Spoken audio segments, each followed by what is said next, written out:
Welcome to Podcasting Smarter, the podcast for and by podcasters. We interview podcasters for the real scoop on podcasting. Whether you're thinking about starting a podcast or have been podcasting for years, you'll find lots of inspiration, valuable lessons, and tips in our interviews. This podcast is brought to you by Podbean. Please visit podbean.com, the home for podcasters. We're here on Podcasting Smarter today talking with Amy Whitney, conversational English teacher and course creator of the Real English Conversations. To date, the Real English Conversations podcast has seen over 2.4 million downloads from their educational English podcast. They've also were in the top 10 podcasts in education in 2017. We're going to be discussing a lot of different topics here. Thank you so much for joining us today. How are you doing today? Oh, I'm doing really, really well. Thank you so much for the opportunity to be here on the podcast with you. Of course, and thank you for making the time too. I know we're in a very interesting time in 2020, so I thank you again for taking the time. Before we jump into it here, I want to give you the floor to introduce yourself. Tell us a little bit more about what you do. I know we do the intro at the top, but I'd love for our listeners to know a little bit more about what you do. Yeah, for sure. Okay, so I'm a Canadian. I'm originally from Kelowna, British Columbia, which is in the western part of Canada. And currently, I'm actually living in Puerto Vallarta, Mexico. I decided to move here back in 2016. And that was thanks to my website, realenglishconversations.com. It kind of gave me that digital nomad opportunity, and I could choose where I wanted to live. So that's what I did. And our website, Real English Conversations, is an ESL website. We focus on helping intermediate to advanced level learners to improve their speaking and listening fluency. And really, it's a website where I help people to learn how to learn languages more efficiently as well. And it's based on my own experiences that I went through trying to learn Spanish and failing pretty miserably for about 14 years before I figured out how to do that. So yeah, more or less that's about me and a little bit about our business. It's really interesting too, because I know that you said you were coming from Canada too, and it's really great to see the embracing of a different language here, which is amazing. In the world of podcasting, one of the biggest hot topics that we've discussed, and one of the reasons we wanted to talk to you was how to monetize one's podcast. While there are many avenues to monetization, how did you go about developing a platform in which to monetize your specific services? Yeah, monetization, this is actually a pretty interesting topic. And I think that in general, most people initially they think, hey, I can make a podcast, and if it's really popular, maybe I can make some money on ads or something like that and fund their podcast or earn some extra cash. But in my case, I didn't really look at it in that way. I knew that it was going to be part of my business model overall. And really, the podcast and the lessons that we're producing to put out on the podcast is really just the face of the product, and the real stuff and what we sell is back on the website. So, okay, I'm going to go into a bit of detail because I really started with nothing. When I started out my podcast, it was literally like, okay, so what helped me to learn Spanish? Because as I said, I was stuck at that beginner level, 14 years, failing pretty bad. And I was like, I'm going to move abroad one day. I need to speak this language. Let's get down to what the issue is. And I realized that with the conversations that I was studying from a Spanish podcast, it was from Notes in Spanish, which is based in Spain. With their lessons, I was able to analyze a little bit the how people were speaking, the words that they were using, and I realized that this website was doing it through their podcast. It was the same style that they were using that to promote their lessons. And then back on their website, they had some transcriptions with some exercises and things like that that they could sell. So in my case, I thought, okay, well, I can't really teach Spanish because I'm not good at it, but I am a native speaker of English, and I think I can leverage that to make some money. And of course, I needed to have a website, a place where I could sell those transcriptions or whatever I was going to sell, and to host my podcast or whatever. So this was the start of the business idea. And early on, I knew that this wasn't going to be everything, but it was the place that we were starting. And I was working pretty hard, operating a small delivery service back in Kelowna. We did not have a ton of cash. I didn't have enough money to pay a guy $3,000 to build a website for me.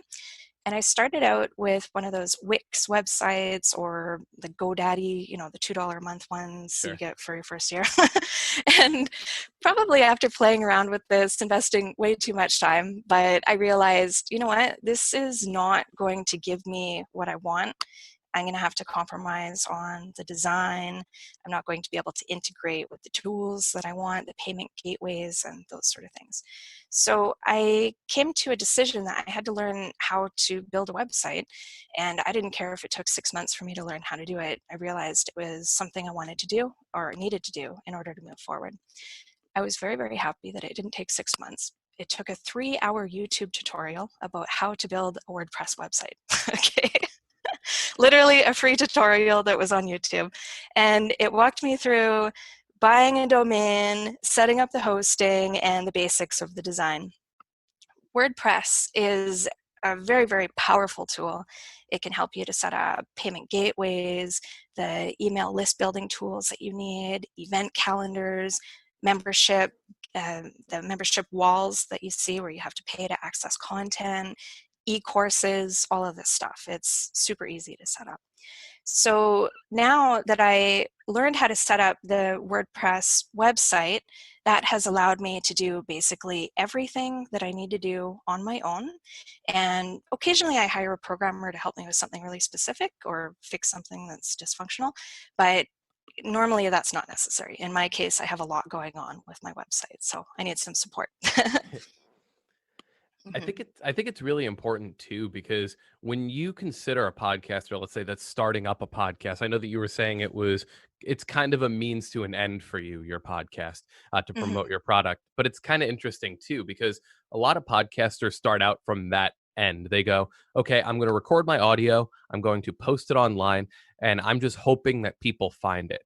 And they don't Yes. really think a lot of the times about the ways in which they can get their podcast into more ears, or ways that they can develop more of, let's say, a vision for their brand, so to speak. And it sounds like you had that idea pretty early on. Yeah, it actually comes back to some of my, okay, I've always had a dream of moving abroad. So I've always been thinking about digital marketing and ways that I can maybe create this portable income. And a few years before I started my website, I was involved in another online business and I learned about SEO, and I realized that that was really an effective way to get your website found on Google.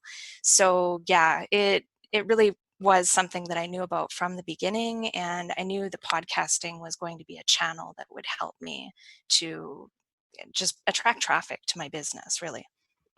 Now, I know that you say that SEO is one of the strongest points of your business model. We've talked, at least through email, and one of the things that we had discussed was about how you've been able to help reverse engineer some of the SEO to maximize your searchability. Can you go over some of the tactics that you use to help reverse engineer some of that SEO? Yeah, definitely. So I'm just going to assume that most of the people listening right now, when they hear SEO, they think, whoa, no, that's techno, like that's tech land. I don't know how to do that. That's overwhelming. I don't want to think about it. But it's really not that difficult to understand the basics. And I'll just start by talking a little bit about what it is and how it works, and then how it goes into your podcasting and how you can apply some of this advice today and start optimizing your titles and episodes and things like that. So with SEO, this is something that I'm really happy that I learned because it helps me to understand how YouTube videos get found, for example, on through the searches.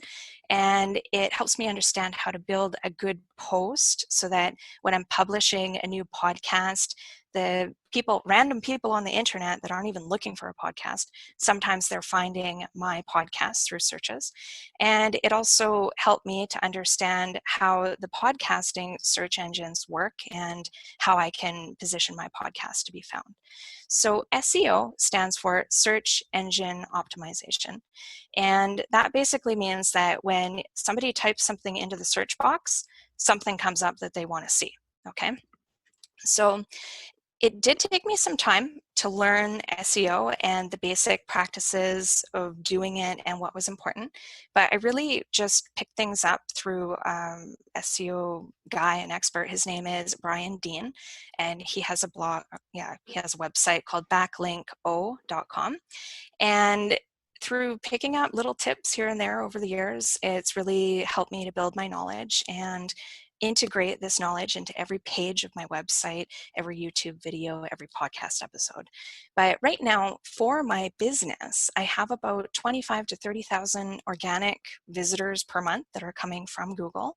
And the other, maybe that's about 60 or 70% of my traffic. So the other 30 or 40% are direct searches, maybe from the podcast, or who knows where they come from, but they come from somewhere.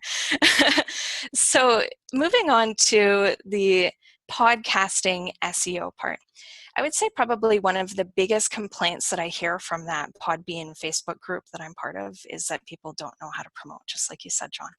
And the advice that I hear or the recommendations that I see is typically, oh, promote more on social media, hand out flyers and things like this. But those are a little bit old school, and really these days Facebook and promoting your business on Facebook is really, really difficult, and the algorithms are really harsh. They just don't show the posts that people are creating to the people that like their page, and it's just not so effective these days.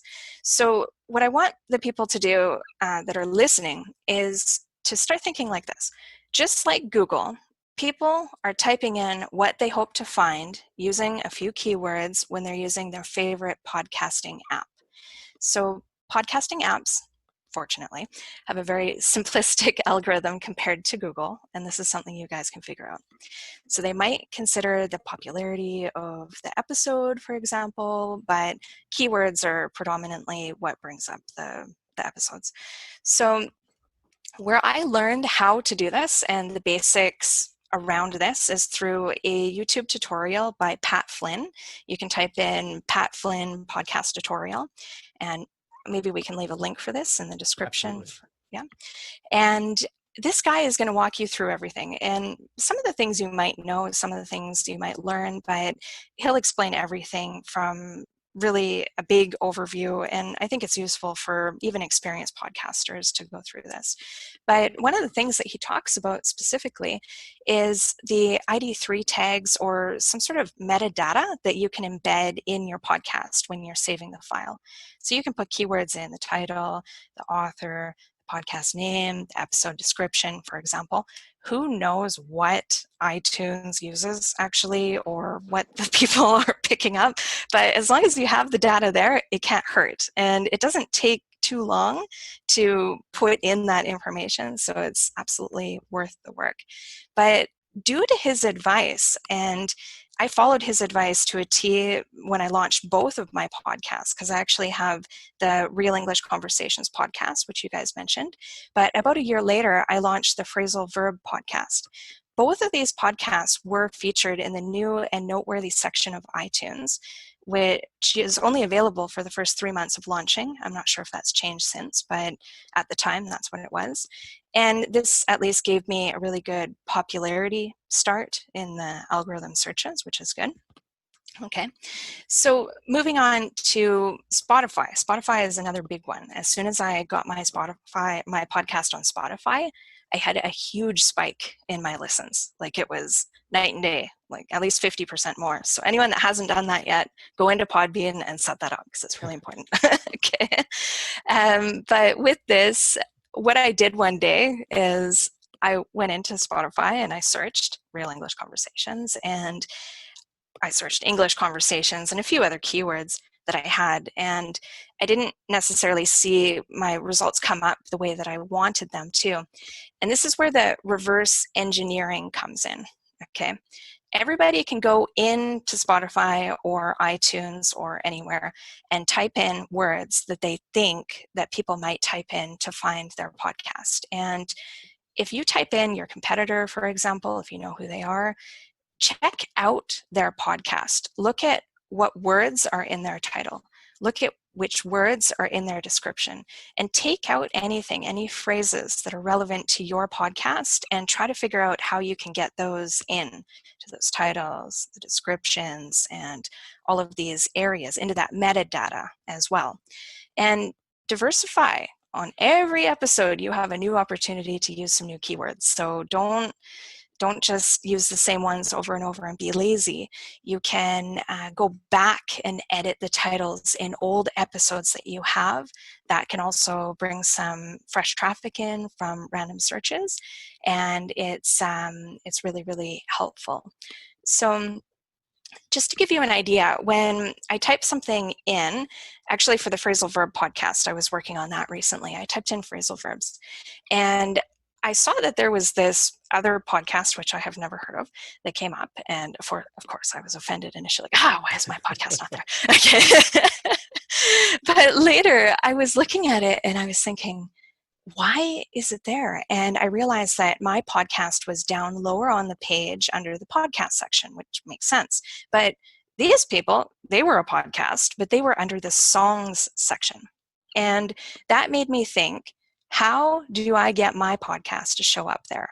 And I started to think about the things that I had learned. And I think it's something to do with the song versus podcast setting for the genre or something that's in the metadata that I'm submitting. But I'm in a test right now for this. But that's an idea of how I look at things and try to figure out how to position it.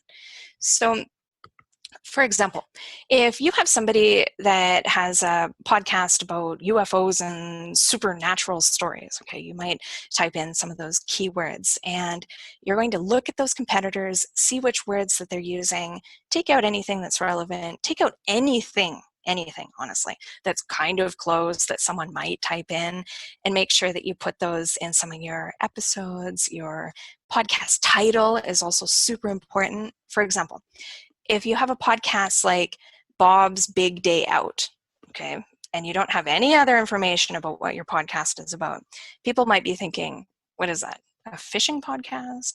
Maybe it's a guy managing a child with special needs. Maybe it's a farmer going to the big city. Like, who knows? What is Bob's Big Day Out? So take that title and put some of those strong keywords that people might be searching or looking for, and make sure that it's in your podcast title, because it's absolutely going to be bringing you in some traffic. So that's my tip related to that stuff. I think there's a lot of great things that our podcasters can pull out of that too. And I know that when it comes to SEO, it's something where people will generally just write up, let's say, a description, and they just kind of put it out into the ether and they're like, well, this seems interesting. There's a whole idea of how to engineer the perfect SEO for, like you said, for Google and even for your podcast descriptions, titles, things of that nature. The important Exactly. part from what you're saying is really that reverse engineering part, because even as podcasters and anyone that's in the creative field, so to speak, whether you're using your podcast for business or more of a creative outlet, you get started with a podcast because of somebody else.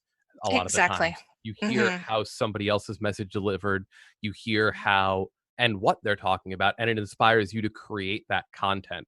And then there's nothing wrong with looking at what they did and trying to develop your keywords and develop your descriptions to duplicate that success, so to speak. Definitely. And the one thing, a really important point, is that your main podcast title and the description, this is just one part, but in most of the apps, you'll be able to see results related to podcasts, and you're going to have a separate listing lower down related to episodes. So you really have multiple opportunities to get your podcast found. And that's why the artwork is important to, some people like looking at pictures. So if they see something interesting, they might click on it. And also the title, to take the time to do it. I mean, if there's a character limit of 100, try to use it. You can get a lot of words in there, a lot of description. So yeah, anybody that has 2 sentences written about what their podcast is about, and there are 3,000 characters available, do a little bit of writing, do some research, and get that optimized for sure. Now, are there any specific tools that you use to help with that optimization, or has it been all through the help of, let's say, YouTube videos, Pat Flynn, and your SEO mentor, let's say? I would say that a big help for me, because of my website, I'm familiar with SEO and I'm familiar with keyword research. So I already had an idea of what people were typing into my website in order to find my website.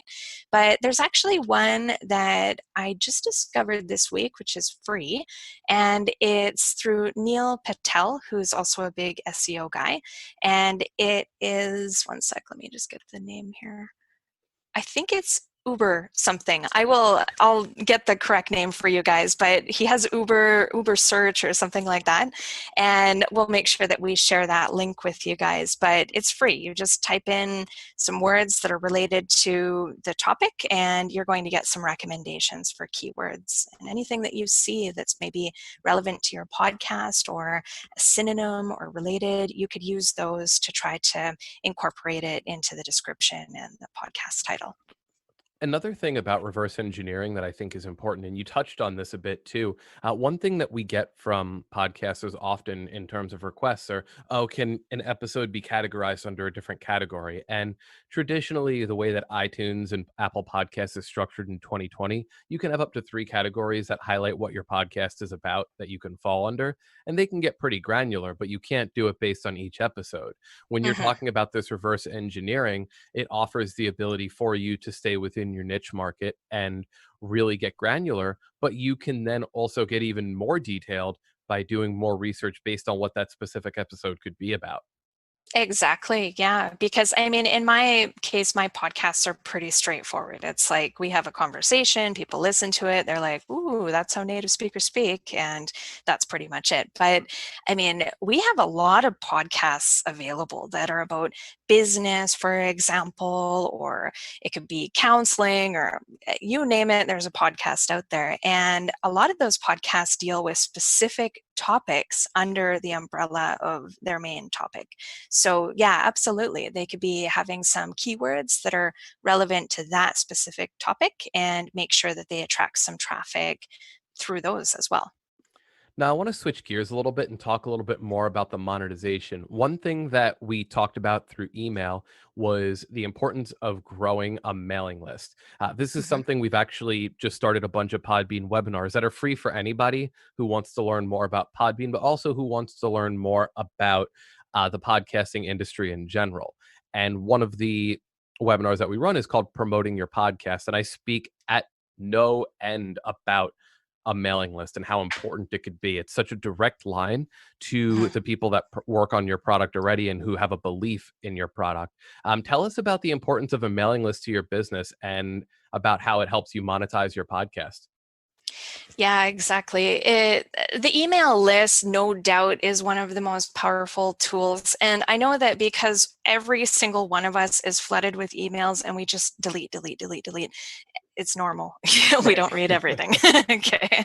I mean, I delete, I don't know, probably 50% of the things I receive without even opening it. But I do see who's sending it and I'm making a decision about whether or not I want to open that and read it. But really, email is the most direct channel that you can have. And it absolutely is one of the only ways where you can have that control to send and initiate out the contact to the person that has given you that email address and permission to contact you. So much like I said earlier, how with Facebook, for example, you're just not really getting that visibility when you're creating a post. So if you take the time, you create the post, you're promoting your podcast episodes, but people aren't seeing it. It's not really a notification because they're not seeing it.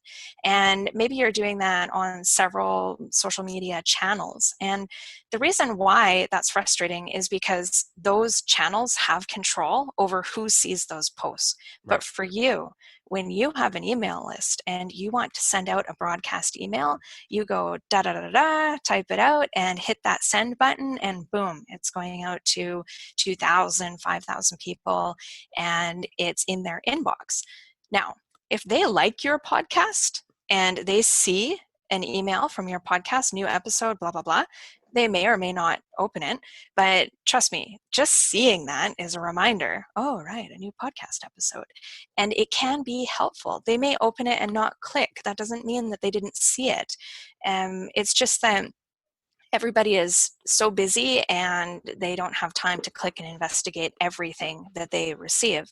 But it is really, really important, especially for podcasters that want to build their audience and stay connected, because even though your podcast is the most important thing in the world and you're doing a lot of work, in the world of everyone else, your podcast and that notification when you release a new episode is just another ding out of the 2,000 dings that they receive on their cell phone every day.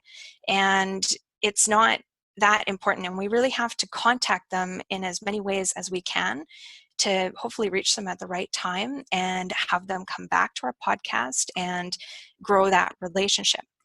Now, in terms of monetization, I think that same strategy applies for most business models. Most people in marketing realize that you need to have several contacts with your clients before they actually decide to buy from you. So in our case, the podcast is usually a strong section of where people find us. Like, if we have between the two podcasts, I think we have about 4,000 or 6,000 downloads on average a day. That's a lot of people. And then to our website, we have about 800 visitors a day. So there are a lot of people listening that aren't coming to the website, but some people do. And maybe they're listening to 10 episodes, and in their mind, they're building a relationship with you. They're like, hey, I like this Amy girl and her husband, Curtis. They have a cool podcast. And later, they're like, I want to improve my English. I'm going to go over to realenglishconversations.com. And at that point, they're like, oh, they have a free membership. I'm going to join. At that point, boom, I've got their email. Now I can contact them. Before, I had to rely on notifications from the podcasting apps, for example, or that maybe they followed me on social media. But now I can send them emails that promote what I have. Maybe I have a special offer. Maybe I'm doing a lead nurturing sequence with my email where I'm like, hey, this is what we have. Hey, learn this. Hey, try that. And that contact is really necessary to get people over to become clients of your business. I think that a lot of podcasters listening to this, they might be thinking, whoa, you've got like a whole business model set up and that's just too much work. I don't have time to build a website and set up email automation and this sort of stuff. But let's pretend that you're monetizing something much more simple. We could say maybe you're selling t-shirts, or maybe you have a group meeting, like a membership sign up. We could say maybe they pay $10 a month, but they're able to join you to discuss your latest episode, like a roundtable discussion and some other cool perks that you can give your members, for example. With these sort of situations, you're going to be driving people to your website through your podcast. Hey, don't forget to sign up at our podcast. You're going to get this cool thing. And then you have that email address. Later, when you have a new episode or you have something to promote, you're able to reach out to those people.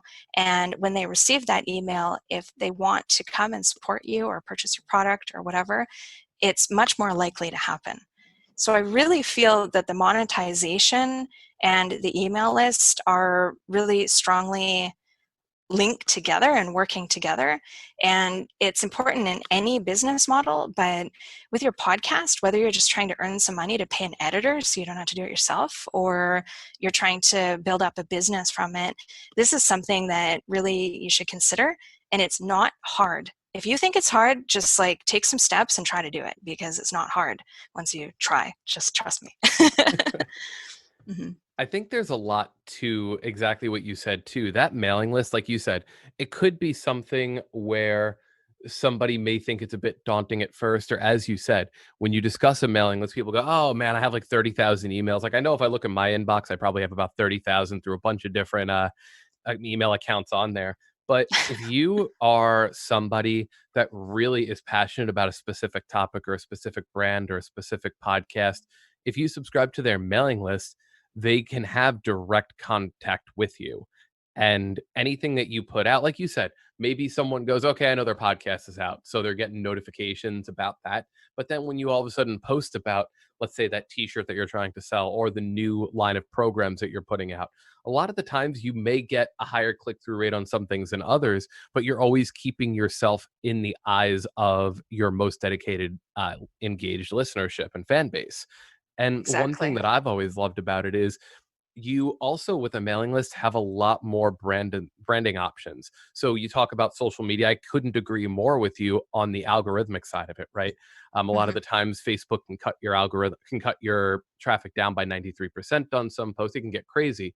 But Hmm. with an email, even if you're talking about just the branding, you have a Facebook page, you have an Instagram page, you have a Twitter page, you still have their branding and their image all around it. A Hmm. mailing list even gives you a deeper way to have your image and your brand in front of people. So it just continues to put your product in front of people in the way that you want them to see it. It's like having a press kit, basically, but you're sending that over and over in terms of the branding. I couldn't agree Exactly. more with you on that. Yeah.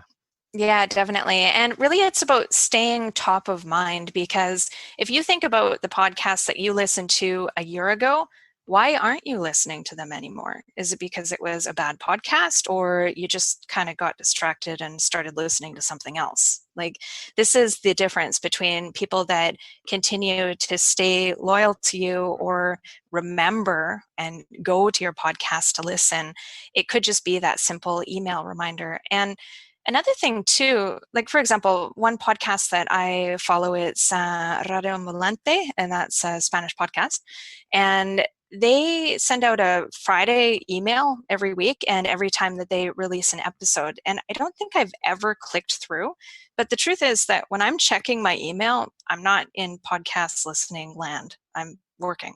So for me, I remember, oh, there's a new episode out. And later, when I'm in podcast listening mode, I'm going to go and listen to that podcast. So, yeah, it's just another way of staying connected. So the last question I want to end on here is that would you say that you've prioritized one channel of maximizing monetization over another, or do you find that having all of these different mediums are equally successful at driving traffic to your podcast? What I mean by that more is I know that you've said that a lot of your traffic comes from organic searches through Google, for example, but obviously you've had a lot of success with your podcast here. I think it more talks about the multiple streams of income idea. Do you find that all the mediums are equally successful with that monetization and driving traffic to the product? Yeah, that's a good question. Kind of a loaded one, but I'll try my best here. So okay, I would say that the four main channels that I have would be the organic SEO. So that's random traffic from Google, people that have probably never heard of me before. YouTube is a little bit of a warmer source of traffic. These are people that have seen my face in a video, they've heard my teaching style, they've taken the next step to click through on a link and come to my website. That type of traffic has higher quality, I would say. With the podcast, they also need some warming up because the people hear the podcast, they think it's really cool, but they need to listen to like 10 episodes before they finally get over to the website. Sure. So these people, I can't tell you how many people I have that join and they're like, oh, I've been listening to your podcast for years and I finally decided to join. And I'm like, why years? Okay. So sometimes it takes a while for them. Sometimes you're just the right solution they're looking for and then they come over right away. The email is that contact that you have maybe once a week, you're sending out an email and you're bringing them back to the website before they forget about you again. So all four of these channels, they actually work together because SEO leads to email list, YouTube leads to a warm lead and then an email list. The podcast eventually pushes people back to my website to the email list, and the email list is doing its thing. So all of these work together, and I think that in terms of easy, free traffic, I think podcasting is awesome. Like, it's really for the amount of work that goes into recording an episode. I have an editor that I pay to do it. It's absolutely worth its cost. And I get the audio back, I upload it, and it goes out and has, I don't know, 20, 30,000 downloads within a period of 2 months. For me, that's a really good return on traffic and exposure for the amount of work that I'm doing. And I do think that it does lead to monetization, but it's a little bit more difficult to track, if that makes sense. Absolutely, yeah. And there's actually one more thing, and I tend to say this a lot. There's one thing that you actually said there that I wanted to highlight. It doesn't sound like you are at all fearful of promoting your services during your podcast episodes. I think No. that's something that's extremely important too. And again, it's a creative medium. It's a great medium, podcasting, and you're not afraid to promote it throughout all the different services that you have and ways to reach out. One thing I can really speak to with a lot of podcasters is there is that fear. Oh, I don't want to come off pushy. I don't want to come off like I'm being salesy. I think there's a way to state what you're doing and have it not come off salesy and have people still understand you're pushing a product. So long as you're not overbearing about it, so long as you are mentioning it, you're talking about the product and you're letting people know what's there, it doesn't come off as salesy. It comes off as, hey, here's the product that I think will really benefit you. Here's what I'm promoting, and here's the information about it. I don't think that podcasters should be fearful about talking about, let's say, even promoting other podcast episodes if they're not going down the road of monetization. If you have more than a few episodes in a week, hey, check out this episode that we have. We talk about XYZ. If you're talking about monetization, hey, here's this tool, here's this thing that I'm selling, here's this product, go check it out. It's not at all, it's totally apropos, I think, to bring that up through your different episodes and your different channels of communication. Yeah, definitely. And actually, my mindset was a little bit like what you had talked about before, how I didn't really want to be pushy. I was pretty light with my promotion, and I thought it was okay. Like, I was promoting, hey, come to the website, blah, blah, blah. But when I hired somebody to really help me to understand how to improve my sales conversions on the website, one of the first things he said when he listened to one of my podcasts was, you need to be more direct and push people harder to the website. Like, what you're doing isn't enough. One call to action at the end, hey, if you want to get the transcription, come to the website. That's not enough. Sure. You need to have better branding. You need to mention realenglishconversations.com several times, talk about what you do, talk about how you are helping people with the problems that they're looking for a solution for, and drive them to the website. So now I feel a little bit pushy with my podcast, but it's okay. I think it gets people to the website. I have my introduction at the beginning. I do the general intro. Hi, this is Amy and Curtis. We're going to talk about this. And I have a member version and a podcast version. My member version, I take out any call to action or promotional stuff because it's just the lesson they want and what they've paid for.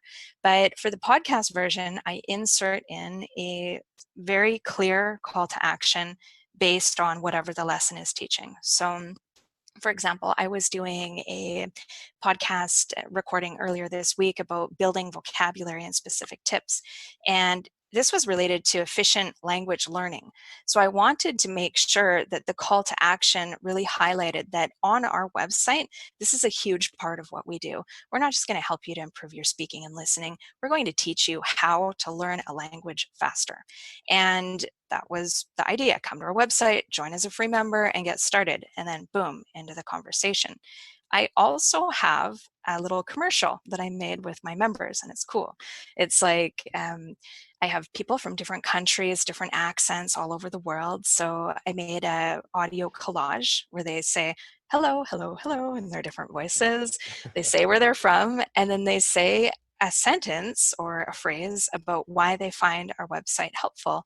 And I follow that up with how I'm proud of them and I'm looking forward to helping you with your English as well. Head over to our website to get started. And I drop that like right in the middle of my conversation on the podcast version. And it sounds cool, it sounds professional, and it gives me a testimonial at the same time. So it's really great. That's what I do. It's also specific to your podcast too. You talk about things that make your podcast unique over another podcast, things that you can do to really showcase, okay, I'm not just another podcast in this giant sea of this singular topic. You know, Exactly. that's something that you've really catered to your specific market and to your specific message, and especially to the product that you're trying to sell. Really hmm personalizing your podcast and personalizing little facets of that can be such a difference between someone thinking that you're just another podcast in the sea and seeing that you're really trying to create something different and unique. Exactly. It's just a different level of detail. And this is actually something as well related to business that if you try to be everything to everybody, you're probably not going to be as successful as really falling into one niche, one area where people are like, wow, this podcast is for me. Those are where the loyal fans come in, is when you're really specific and you're creating content for what they're looking for. Absolutely. And again, the last thing I want to give you the opportunity to do here, thank you so much for being part of our podcast today. Please tell everybody where we could find you and basically anything that you're promoting right now. Okay, perfect. So yeah, my website, realenglishconversations.com, we have most of the links to our YouTube channel and our podcasts and our blogs and all of that sort of stuff. So if you know anybody, I mean, I know this podcast is heard all around the world. So if you know somebody who has learned English, they don't have to be a beginner. We actually don't have content for beginners, but somebody who speaks the language, but not really as well as you think that they want to speak it, or they're understandable, but they need some help, definitely tell them about our website, realenglishconversations.com. We have a membership option available where people can access the 14 online courses that we have, and they can improve their speaking skills, their listening skills. Our members, we actually have member exclusive events. That's part of the membership. So they can join us to have real conversations and to practice their speaking skills as well. And yeah, I think that's it. I pretty much right now, I have just our website. We have a YouTube channel with some cool videos, but it's really related to people that are wanting to improve their English and learn some effective language learning strategies. Awesome. Well, again, thank you so much for making the time to chat with us today. There's a lot of really great information for monetization, promotion, and especially that mailing list. That's always going to be the most near and dear to my heart. So thank you so much for making the time to speak to us. And yeah, thank you. You're very, very welcome. Thank you for having me on here to let me ramble out all of that information in my head to share. All right. Have a great day. Thanks for joining us for Podcasting Smarter. You can check our show notes at podcast.podbean.com for links and details. Please like our podcast, leave your comments, and help us spread the word to other podcasters so we can bring you more great episodes with podcasting tips and inspiration from fellow podcasters. If you want to connect with other podcasters or get interviewed on this podcast, please join our Podcasting Smarter Facebook group. We look forward to welcoming you to the community. Happy podcasting!